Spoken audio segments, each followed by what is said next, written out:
Hi guys, good morning again.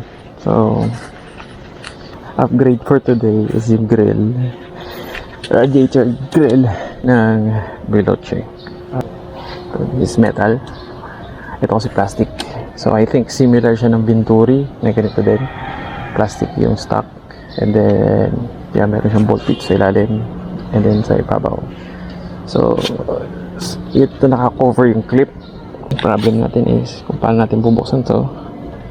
So we have Allen here. Yan, Allen Phillips screw. Let us start.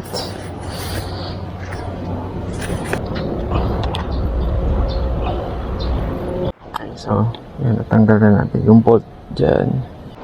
Okay, so please,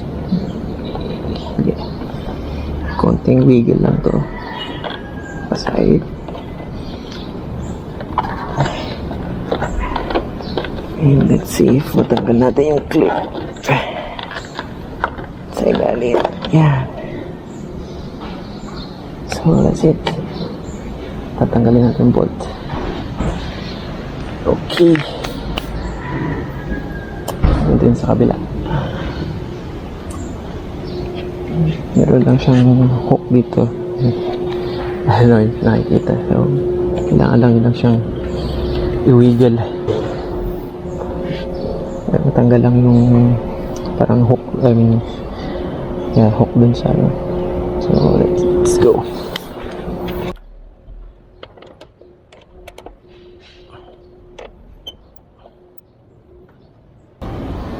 Dito.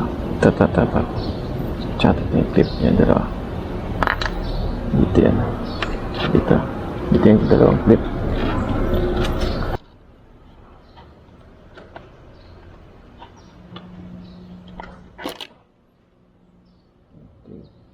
So yan. Cover natin yung radiator. Ito yung nahanap natin tornilyo. Yan. Okay.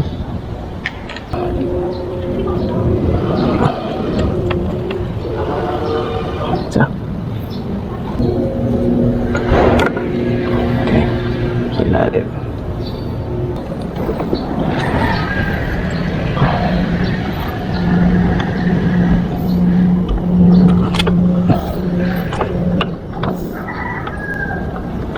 Kung kayo gagawa guys ng ganito, better paka-wash muna kayo. Mali ito ano. Yes, ito lang kailangan tanggalin to, yung cover dito, yung tatlo. And then ma-access nyo na to.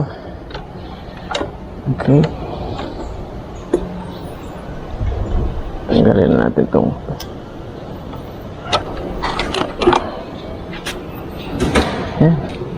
ito yung difference ng plastic versus itong bakal. Linisin din muna natin to.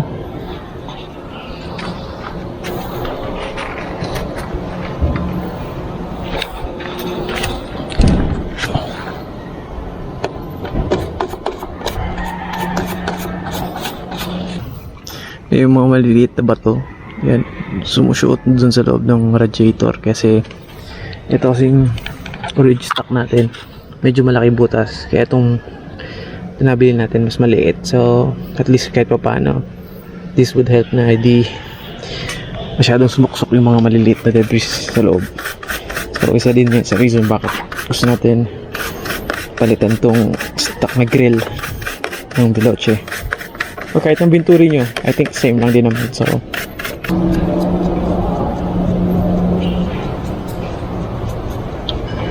okay, gamitan natin toothbrush. So yan, best effort, nalinis na natin yung mga nakasuksok na bato. Yung alikabok or dust, normal na yan, matatanggal lang yan pag nag-washing kayo ng motor. So anyway, kabit na natin to. Yan, so gawa natin para shoot to last. Hindi ko lang talaga matanggal ito ng ano, kulang ako ng 13, pero anyway, yan, gawa natin para ito ko pala lagay ito. Yan siya, parang rubber na ano, para dun sa hose ay sa screw. Ayan.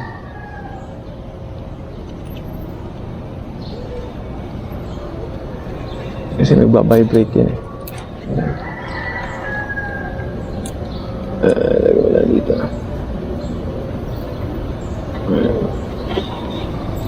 Lagay natin sa kabila.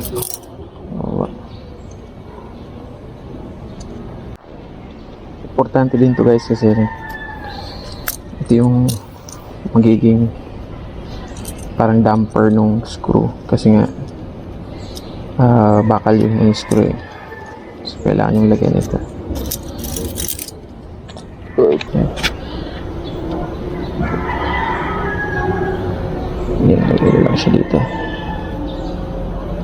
Kung saan nilalagay yung tornilyo. Ayan, ganyan. Okay. Pati dun sa baba, pen. Nuklay ko kasi yung ano. Hindi yan dugo, hindi yan dugo. So, ayan. Lagyan mo lang dito. Kasi lalim. Okay. So, pag meron na, saan natin lagyan yung tornilyo.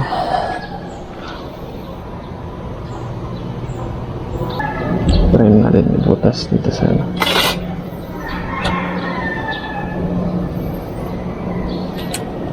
Okay, so yun na. Lagyan na natin. Again, don't forget this. Sa may screw kasi ito yung magiging damper ng screw. Parang di yan mag-loose thread pag may vibration yung motor. So yan, buong ano yan, 4 na tornilyo. Dapat meron ganitong rubber. Okay.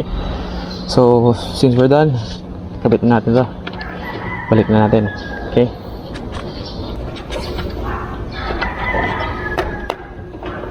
Okay.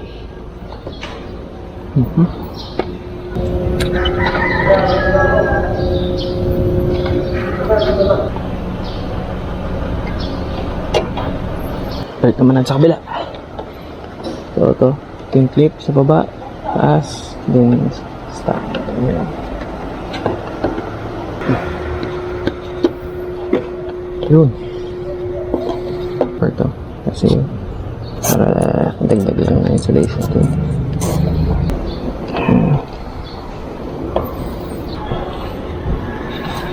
Okay.